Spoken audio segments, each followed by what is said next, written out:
आज तर मी स्वतःच्याच प्रेमात पडले, ते कसं मी पुढे सांगते. पण त्याआधी सकाळी जेवढी काही कामं होती ना, ती पटपट सगळी कामं वगैरे आवरले. शंभूला स्कूलला पाठवलं. त्यानंतर मग दुपारच्या वेळेला थोडीशी निवांत होते, तर म्हटलं चला आता संक्रांत येते, तर लाडूचं मला बोरनान करायचं होतं. त्यासाठी म्हटलं थोडंसं घरगुती काहीतरी डेकोरेशन करूया, त्याशिवाय काही सेलिब्रेशन अधुरं वाटतं ना. तर माझ्याकडे ही डॉल होती, तर मग मी घरगुती चॉकलेटची डॉल बनवली. ती इतकी सुंदर दिसत होती ना, खरंच खूप छान झाली होती. आणि मी फर्स्ट टाइम ट्राय केली ही यूट्यूबला पाहून.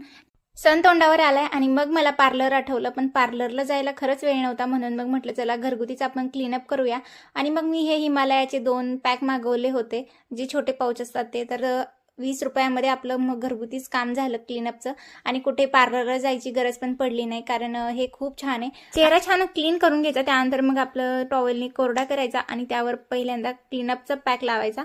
आणि मग त्यानंतर थोडंसं सुकून द्यायचं, पुन्हा टॉवेलने पुसून घ्यायचा आणि मग हा पिल ऑफ मास्क लावायचा. आणि पिल ऑफ मास्क लावल्याच्या नंतर थोडीशी स्किन आपली अशी ड्राय झाली की ती ओढल्यासारखी होती.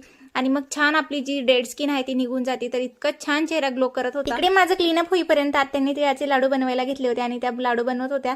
आणि मग त्यानंतर ओले शेंगा खायच्या होत्या मुलांना, तर मग त्याही त्यांना तुरीच्या ओले शेंगा भाजून दिल्या.